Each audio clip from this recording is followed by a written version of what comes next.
This podcast is a quest for well-being, a quest for a meaningful life through the exploration of fundamental truth. Enlightening ideas, insights on physical, mental, and spiritual health. The inspiration is love. The aspiration is to awaken new ways of thinking that can lead us to a new way of being well.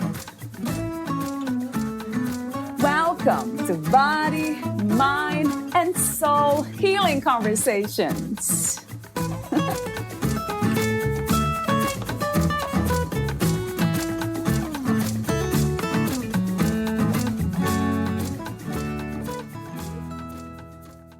Certainty breeds confidence.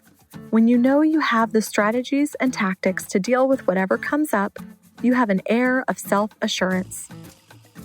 Learn the formula for living as the highest version of yourself, resulting in increased self-confidence, freedom, and emotional well-being.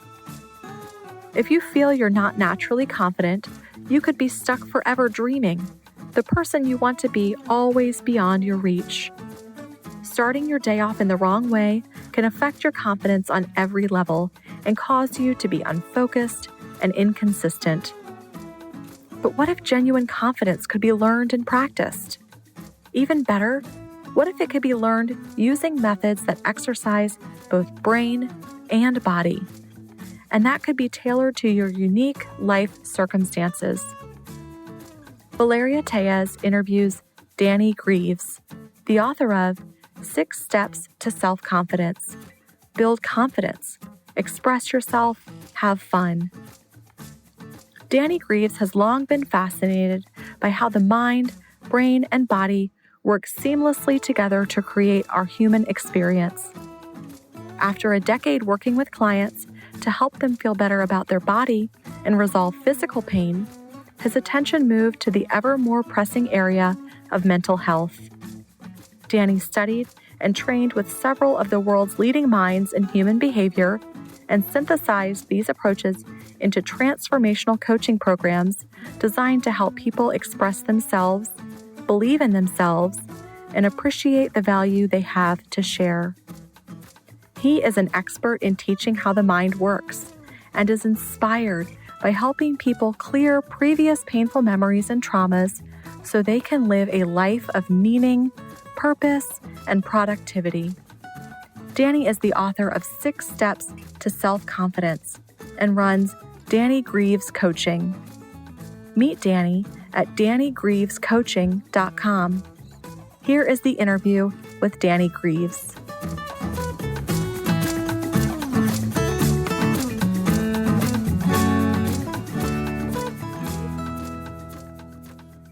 In your own words, who is Danny Greaves?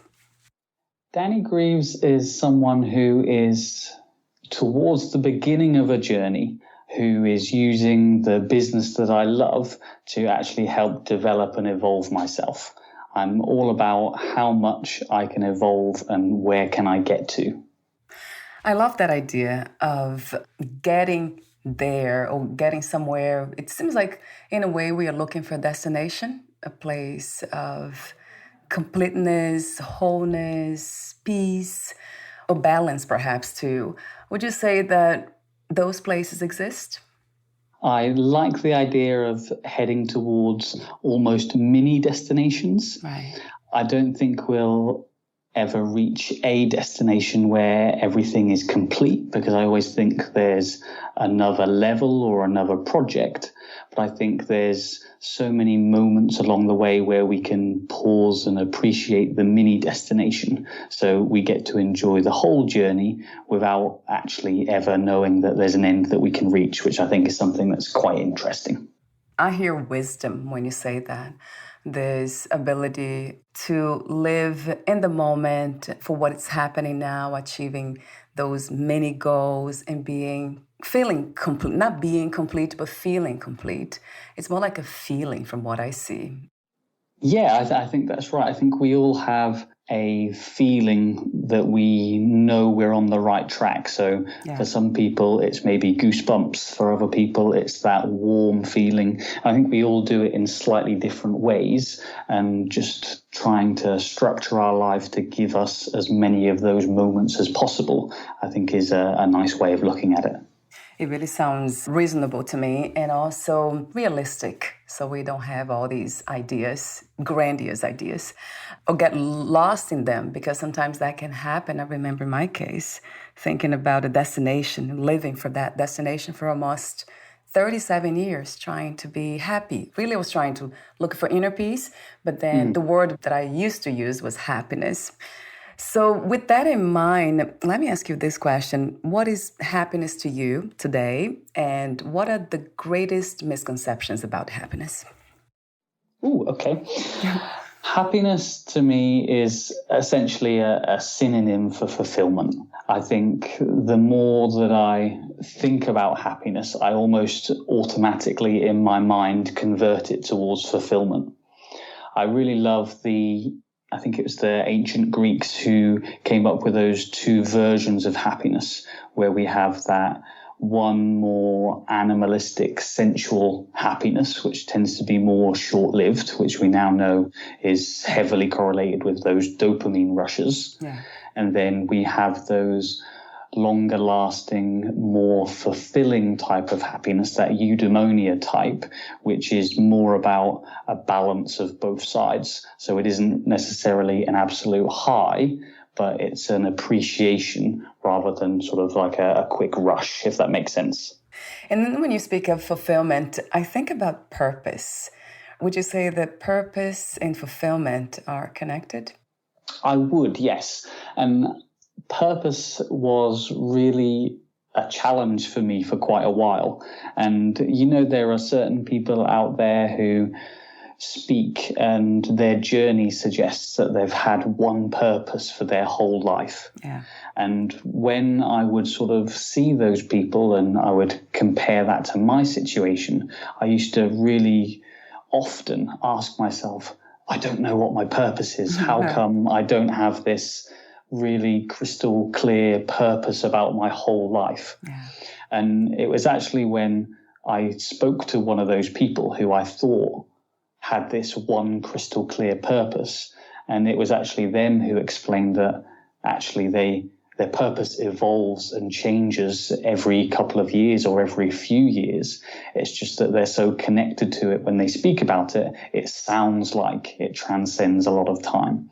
And that for me took a lot of pressure off, because then I could just appreciate and focus on what was important to me right now, which took a big burden of that, what is my purpose, off. And I think it can catch a lot of people out. If you do have one purpose and you know it, then awesome. I think that's amazing. But for anyone who maybe isn't quite sure, I would suggest maybe rein it in a little bit and focus on what's right now and use that as your purpose. You wrote a book about self-confidence, 6 steps to self-confidence, build confidence, express yourself, have fun. I love everything about it. Being confident, expressing yourself, being authentic, and having fun, right? Not taking life too seriously or ourselves too seriously. I have tons of questions for you here, but I think I'll ask you a fundamental one. Confidence. How do you define confidence? What is it? This is something that I love to chat about, and I think it's really important first that we make a distinction. So the most important distinction for me is self-confidence, which, if we look at the definitions, means the trust, belief, and faith that you have in yourself. So that's about you as a human being, your self-confidence as a human being. But what we tend to encounter more is our situational confidence, which is how we feel about our skills or resources in a very narrow context, whether it's, an interview or public speaking or the job that you're doing. Sure. And the situational confidence is very much about your skill level or when you're doing an action. And your self-confidence is about who you are. And I think one of the biggest mistakes or sort of traps that people get mixed up in is they start to merge those two together. True. And they start to make maybe an action that didn't go so well be a reflection of them as a purpose. Yeah. And reflection of them as a person. And what happens then is your image of yourself that you have somewhere deep in your mind is so volatile because it's going up and down. Whereas when you have self-confidence, you can handle setbacks, mistakes, and failures, and you can see them as part of the journey rather than a sort of like a mark against who you are. Do you somehow also connect self-confidence to self-esteem? Yes, yeah. From what I was taught and sort of the learnings that I've sort of pieced together, our true self-esteem doesn't change. That is who we are at our essence, all of our parts together. That doesn't change regardless of what happens. But our self-esteem on a day-by-day basis, which sort of isn't necessarily our true self-esteem, but our perceived self-esteem, that varies quite a lot. So generally when your perceived self-esteem is low, your confidence is low. And the closer you get to your true self-esteem, the more confident you get. And I think the more you're doing things that you value, the more things you're doing that are meaningful and challenging, the higher the confidence and the self-esteem goes. Would you say that there is also a mark, or let's say signs, when we are there, if there is such a thing as a destination for self-confidence and self-esteem? Or would you say that this is something that we are constantly working on? I think it's something that we're constantly working on. The most beautiful description I ever heard was from one of Ralph Waldo Emerson's essays, where he talks about concentric circles, where at any point in our life we have like a sphere of awareness, we have a sphere of influence. And then as we grow, develop and push forwards, we reach that goal, if you like, we reach that next level, and then we just join another sphere. So I like the idea that we're always expanding, but there are markers along the way. So there are things that maybe we didn't think were possible. Right. And then 2 or 3 years later, we're doing it. Yeah. There are things that maybe we didn't feel capable of. And then a few months later, we're actually living it. So it changes and adjusts with time, I think. I love that, this idea that we're always growing, evolving, and there is this next level of whatever it is that we have in mind of achievement. And then there is something else to be discovered or uncovered. I like those descriptions, the discovered or uncovered. It's like a mixture of both, isn't it? Yeah, absolutely. It really, I think about life itself, because that's what life is. It's this constant change, transforming, evolving. And it's fun, isn't it? That goes back to the word you use. And that's what makes life fun, and being a human being, a fun adventure. Absolutely. And it's the way that we can look at things that allows us to have fun. Yeah. If we get bogged down or we have maybe a little bit of a negative mindset that's built up over time, it's really quite amazing how we can suck the fun out of things. True. Yeah. But if we can change the way we look at things, then we can let ourselves be free. And that's why I think it ties so closely in with self-expression. Because the more you feel free and able to express yourself without the fear of judgment or worry, the more fun you can have. So that was my next question, a warm-up question about freedom. So is that freedom to you? That's the meaning of freedom? To be able to express ourselves without any judgments and negativity? It is. And I certainly wouldn't say that I know anyone who expresses themselves and they don't have moments and times where they feel judged or they're worried. So I don't think it's like a perfect state that you can achieve, but I think we can continually edge closer towards it. And I think when I look back at my past, there were a lot of moments where on the inside I was thinking or feeling a certain way, and for whatever reason, I didn't go with it, or I didn't dare to put it forwards. I didn't have the courage. And for me, that's kind of my measure, my marker. How much can I put myself out there and be willing to accept criticism? Because I know there are people that will disagree, won't like me, and that's fine. But how much can I dare to do it and then still feel at peace with what I'm doing? Another question I have for you is about success and power. How do you see these two components of life? Success is very subjective. And I think it's usually an idea that we have in mind. And often when we reach a point where we think we're successful, we then discover lots of things that we weren't maybe paying attention to. Yeah. So we have an assumption that when I do X, I'll be successful. And then when we get there, then we realize that actually there's lots of stuff that comes with it. And it isn't the glorious vision that we thought it was. Right. So success, I would love to say I don't think about it in that way, because I think maybe that's most helpful. But I certainly think there are goals that I say, okay, I was successful here, I was successful there. I try to keep it in perspective. Power's a little bit trickier, for me anyway. So I think there's a difference between having power and using power. Right. So I can feel like I have the power to choose, or I feel like I have the power to make a decision, but the way I implement it or the way I use it says just as much about me. So there are certain people who wield power in a certain way, and I don't want to make that bad, but it just fits with their values. So power for me is an interesting one, I think. Having power, using power, they're different aspects. And it's a tricky one. I think it's a balancing act. For me, power has something to do with the spiritual world or the invisible world. And that's where true power to me comes from. So let me ask you this question. Do you have any spiritual practices? Do you believe in anything outside of your own daily life existence?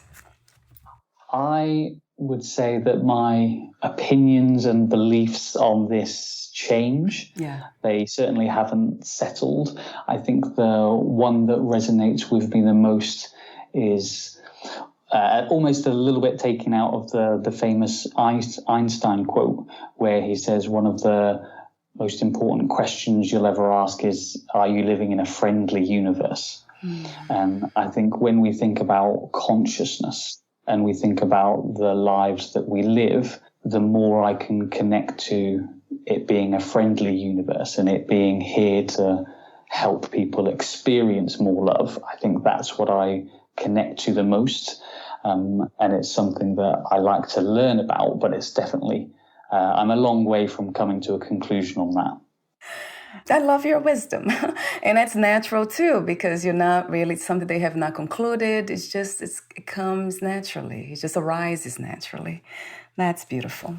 So, as I mentioned earlier, you wrote the book, 6 Steps to Self-Confidence. Build confidence, express yourself, have fun. 2 initial questions. How did you become a writer? And what was the inspiration and intention of writing your book? How did I become a writer? It was, to be honest, it was something that maybe 3 or 4 years ago I hadn't even contemplated. And I didn't even think that I had a book in me, to be honest. Like, it just wasn't something that was in my awareness. It wasn't something that I was thinking about. And I actually went to a workshop where they were talking about the book that changes your life isn't the one that you read, it's the one that you write. And it was asking you to think about how much of your time do you sort of spend reading compared to actually creating and putting your own message out there. And when those two kind of merged together, I had a thought about if there was something that I could share that I find inspiring and that's really important to me, what would it be? And like without a doubt, it was the thing that I started to implement in the mornings that I feel has helped my trajectory continue to go up and up. So those two kind of all clicked together. And then within an hour, I think I had the draft of the book in terms of like the chapters. And then I just thought, okay, I think I can do this. So I set myself a goal. I mapped it out painstakingly. And within sort of 4 or 5 months, it was written. So it was quite a whirlwind of a journey. Talk to me about your coaching services and the mental fitness program, and also why did you choose to become a life coach and hypnotherapist? So in terms of why I decided to become a coach, it was purely out of the impact that I witnessed it have on me. Yeah. So my background was as a physiotherapist. I was almost exclusively interested in how the body works. I loved learning about the brain and the nervous system, and that's still something that I bring with me today, but I was more interested in the body. I was having a few personal challenges in terms of just feeling anxious, struggling with a relationship, and just lacking confidence, to put it like as a summary. And within a few short coaching sessions, everything changed. And I was just like, wow. I have to learn more about this. So I started making the transition from being a physio, and I started to learn a bit about hypnotherapy. And what I love about hypnotherapy is it just highlights the importance of language. And there's beautiful language patterns, and then you can see how hypnosis is all around the world all the time. We're just not aware of it. Yeah. So it was just more of a study that I enjoyed. So that's kind of how I found myself there.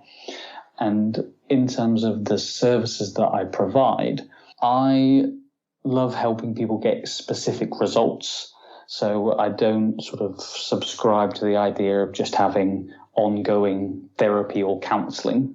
I like to have, there are challenges that I'm facing, there's goals that I want to work towards, and these are the things that get in the way, and those are the blocks that I like to remove. And we can do it in one of two ways, because I think everyone has a different approach. We can either work on a problem and just say, this is what the result I want, and just work towards it. There are some people, like a little bit sort of like from more your mindset, when you're more open and thinking about the bigger picture, who love to learn more about how their mind works. So for some people who like to delve a little bit deeper, then I love helping them really experience how their mind works, because I think that's a learning that you'll take with you for life. So those are sort of the ways that I approach it. You said so many things in your book, the section that we are focusing on, self-development. I'm not sure if I took it from that section, but you said all important life changes start with just two things: a new idea and a willingness to take consistent action. And that goes back to these the mini goals that we spoke earlier. That's what it reminds of. And then you also said, my experience strongly suggests it is wiser to create a morning routine that you love to wake up for. So that is really something that, I love the idea of having an intention in loving to wake up to do something that I feel strong about, that matters to me. But I'm not a morning person. And I think a lot of people are not. We talked off record about that. So how does it work for people who are not morning people? It's certainly a lively discussion point. And I've had lots of talks with lots of different people who would consider themselves to be night owls, or to really struggle with sort of the morning portion of the day. And the more I think about it, the more I realize that it's maybe less about the time. So it's less about the morning, and it's more about the important hours where you can be productive, or the important hours where you feel you can do your best work. And if you do your best work between 11 p.m. and midnight, then that's not for me to say, it's not good or it's brilliant. Yeah. If that's what works for you, then I think that's what you can capitalize on. If I think I could refine the book a little bit more, having sort of had chats with people, I think it is more about those highly productive hours where you can get the biggest bang for your buck. So if you're not a morning person, it might be worth experimenting to see if you can adapt, because I know a lot of people can. I certainly wasn't a morning person initially, and now my mornings are without a doubt the best part. Wow. But if not, it's just a case of focusing on where you feel the best and how can you make that time as special as possible. I know you mentioned earlier briefly about your journey, your personal development journey, but talk to me a bit more about how it came to be, how it developed, and what inspired you to get started on your own self-development. What inspired me to get started was actually the level of fun that I had. Yeah. That's what kept me going. And what I realized is when I was working as a physio, I would read research, I would read textbooks, I would maybe study anatomy. And I thought that's what inspired was, or I thought that's what enjoyment was. Right.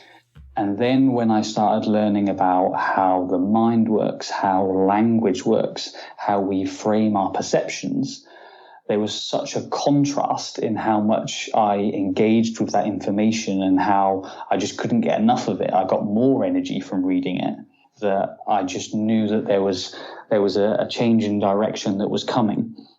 Unfortunately for me, when I started training, so the courses that I went on, I met some really wonderful, amazing people, and that atmosphere then made it even more enjoyable. So it was mostly the fun that powered me through. And that's why I think I bring that message with me, because the more fun you're having, the further you'll go.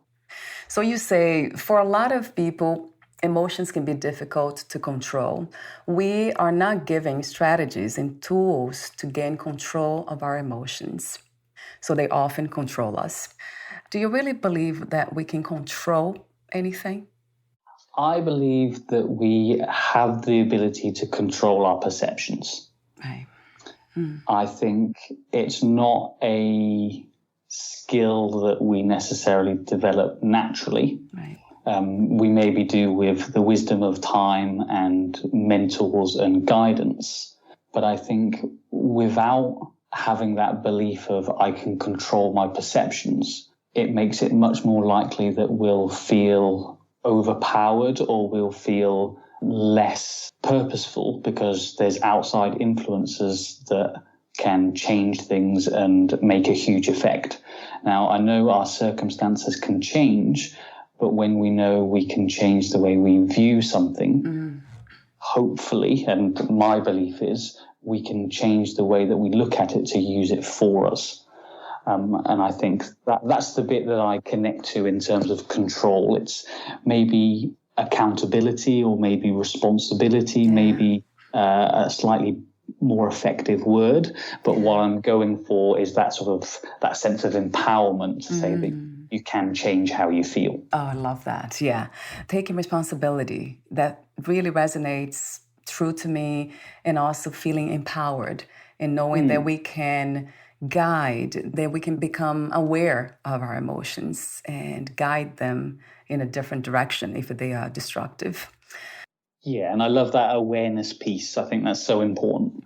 Yeah, and you talk in your book, in that section, you talk about awareness. You say the more you clear the decks of the past events and emotional blocks, the more self-awareness develops. But then you said self-awareness on its own, however, will only get you so far.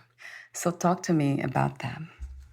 When we become self-aware, or become more aware, because I think, as we've mentioned, awareness is something that we keep working towards. Yeah. I think there's a difference between becoming aware of something and then holding yourself responsible or accountable to actually taking action on it. Right. There are lots of different times where And, I do this as well. I'm certainly not going to pretend to be immune, where I'll be aware of something and I think, I've just noticed that and I'd like to do something different.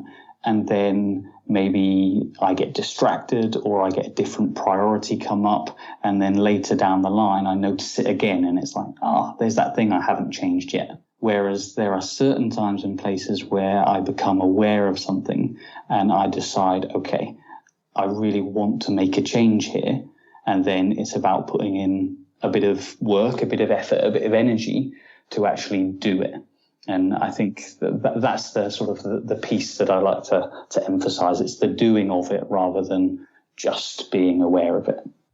And I also love the idea of accepting. So to fall back into that alignment and balance, accepting what we cannot accept or we don't want or like to accept. Yes. Yeah. That creates the space, doesn't it, of inner peace that we can act more. That's a place of action because now we are free to act without any guilt or judgment. 100%. I think our ability to change something when we resent it is so inferior to when we can accept it and then embrace it and then decide to consciously change it. So the more we resent, I think the more stuck we get. The more we can accept, the more open we are to doing things differently. And I love the exercise you have, the self-development exercise. You have all these, you call circle of life. You have the areas in our lives that we can work on and go from there. Family, friends, romantic relationships, physical environment, mental and cognitive, and a lot more. And you really go deep into explaining and outlining how to go through. So you have lots of steps here, I think 17 of them, how to go through all these chains. Wonderfully done, well written and easy to navigate. So thank you. Yeah, thank you. That's something that I value. As you know, I do what I do for a reason because I value these things. It's so important that we as humanity, as human beings, come to this place of confidence, of self-confidence, believing in ourselves, expressing who we are with authenticity and without fear. So that goes back to that idea of love, of God, of the invisible world, to me. Yes, yeah. So thank you for that message. I have those ending questions, but before that, would you like to add anything or read a passage in your book? I think it's a lovely bit of synchronicity and I've got the chapter of my book here, and the exact piece that I was going to read out is the more you clear the decks of past events and emotional blocks, the more self-awareness develops. Right. So for you to bring that up and for me to pick that out of all of the things that is in the book, I think that's just wonderful. So I think I'll leave it with your beautiful reading. I think that did everything we needed to. What was the hardest lesson to learn about yourself and life as of today? Ooh, the hardest lesson. So I definitely know the answer to this. And the hardest lesson for me, and it was quite a difficult one to learn, is I was so focused on doing, how can I say it? I was so focused on achieving something so other people would think I was good. Right. Tell me about it. and people pointed it out to me and I kind of chuckled along. And it was something that really took a lot of introspection to figure out. And that led to the idea that when I did something well, I was better than someone else. Yeah.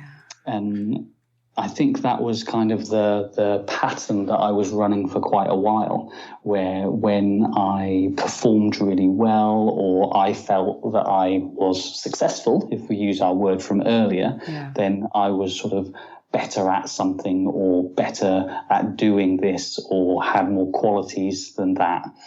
And it took a few humbling experiences to bring me down from that. And they were certainly something that at the time I didn't see the patterns of. And it was actually going back through them through coaching, which allowed me to see that actually those were lessons that I really needed to learn, and learning them was hard, but I would keep those learnings now. I wouldn't change them. Wow, this is something that all of us, I believe, can relate to at some level. I certainly can. Basically living for others, not being self-confident, not embracing ourselves as valuable and the most important thing in the world. Not in a selfish way, but in a loving way. In a loving way, yeah. And somehow mistakenly thinking that if we get praise from the outside, that'll be enough to satisfy us. Yes, right. It needs to come from that loving place from within. So 2 more questions for you. If you knew you would leave the body soon, would you make any change in your life or do anything in a different way? I have invested an amazing amount of time and an amazing amount of energy into going back through the moments that I used to regret and turn them into lessons. Right. Now, I wouldn't by any means say I've done it, because there are so many moments, but my attitude is whatever I've gone through is necessary for me to be where I'm going. So I try not to think of the idea of what I've done wrong or what I would change, and focus on having that as a part of the journey. So I'll stay with the idea of I won't change anything, but that doesn't mean that I still don't have work to do. So my last question is, what are 3 things about life you know for sure as of this moment? 3 things I know about life are: 1, find out what is most meaningful to you and do as much of it as you can. The second one would be the knowledge or the wisdom that it's not what's happening to you, it's the way that you're looking at it. And the third thing would be to make sure that you've always got a goal that you're moving towards, because without that, things can get a little bit stagnant. Whereas when you've got a goal, regardless of how small, you're moving towards it. And I like that idea of moving towards. Thank you so much, Danny, for your wisdom, your beautiful, peaceful presence, the work that you do, the important messages, reminders, and everything else in between. Thank you. And thank you so much for having me and for doing your work and sharing your message and everyone's. Where can we find more information about you, your books, products, services, and future projects? The easiest way to get in contact with me or to find more information is to go to my website. So that's www.dannygreevescoaching.com. If you would like to catch up with me on social media, I post videos on a pretty much daily basis. So again, I'm on Facebook and Instagram under Danny Greaves and Danny Greaves Coaching. And if you would love to get a version or a copy of my book, you can find that on Amazon. Wonderful. Thank you so much again, and we'll talk soon. Thank you very much. Bye for now, Danny. Bye.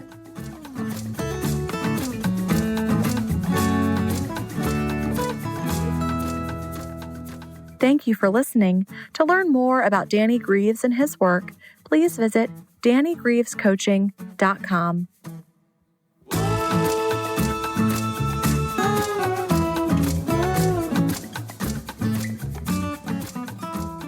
To learn more about this podcast, please visit fitforjoy.org/podcast. Thank you again for listening, and bye for now.